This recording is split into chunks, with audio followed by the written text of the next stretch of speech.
तर मडगावचा प्रयोग उत्तम झाल्याने आम्ही सगळे हवेत होतो. नाही, आत्ता बसमध्ये आहोत आणि हवेत खूप उकाडा आहे. हा बघा, हा असा सूर्य तळपतोय, अगदी चटके लागतायत म्हटलं तरी हरकत नाही. पण समुद्र इतका सुंदर आणि शांत दिसतोय, मला हे असं खूप आवडतं.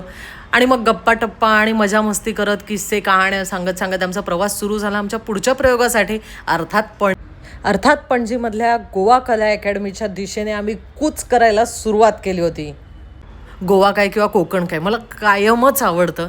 तर आम्ही पणजीत आल्यानंतर ही अशी छान टुमदार घरं बघायला मिळतात. छोट्या छोट्या बिल्डिंग्सच्या सुंदर रंगांनी रंगवलेल्या असतात त्या पाहायला मिळतात. काही जुन्या वास्तू देखील दिसतात.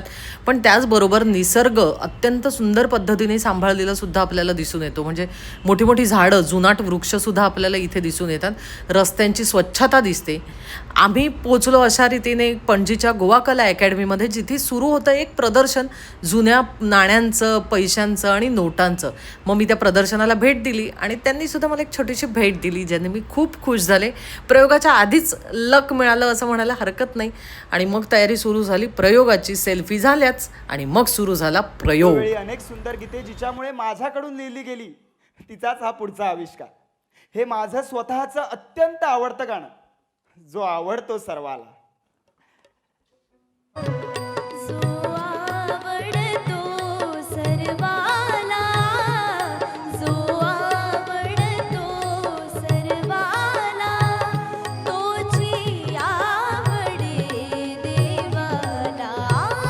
एखाद्या छान प्रयोगानंतर छान रिलॅक्स होण्याची गरज पण असते.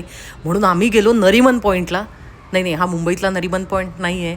हे आहे गोवा कला अकॅडमीच्या बाहेरची चौपाटी, जी मला खूप आवडते कारण ती खूप शांत असते आणि समुद्र नेहमीप्रमाणेच असा शांत, धीर, गंभीर वगैरे असं वाटतो मला.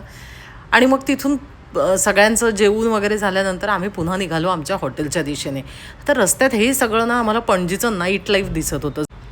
इथे खूप वेगवेगळ्या मोठ्या मोठ्या क्रूज नटलेल्या, सजलेल्या अशा दिसत होत्या पर्यटकांना आकर्षित करण्यासाठी. या बघा, तुम्हाला सुद्धा दिसतील. इथे इतकी जय्यत तयारी असते ना नाईट लाईफची. म्हणजे ओव्हरऑल गोव्याचं नाईट लाईफ तुम्हाला साधारण माहितीच असेल की इथे इतकं फेमस आहे. हे बघा, सगळे आमच्याकडे असं व्हिडिओ शूट करत बसले होते कारण ही लाईटिंग्स आणि हा माहोल कमाल आहे.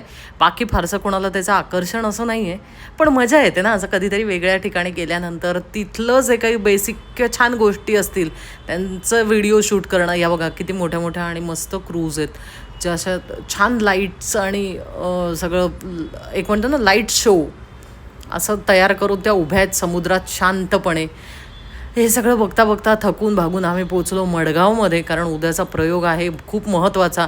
कुठे प्रयोग आहे बरं, तुम्ही गेस करू शकाल का? तर गेस करा कमेंटमध्ये.